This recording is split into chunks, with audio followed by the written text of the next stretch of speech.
सिल्लोड तालुक्यातील मसलाफाटा येथे मटण उधार दिले नाही म्हणून एकाला चाकूने मारहाण. सिल्लोड ग्रामीण पोलीस ठाण्यात गुन्हा दाखल.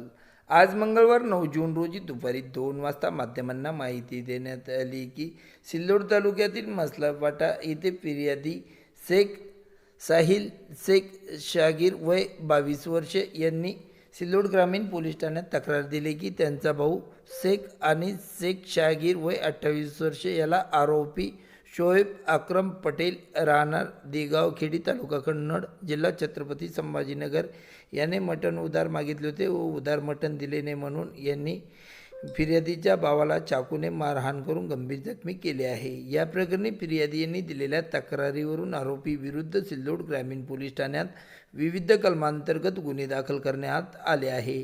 या प्रकरणी सिल्लोड ग्रामीण पोलीस ठाण्याचे सहाय्यक पोलीस निरीक्षक यांच्या मार्गदर्शनाखाली या प्रकरणाचा पुढील तपास पोलीस हेड कॉन्स्टेबल कोले हे पुढील तपास करीत आहे.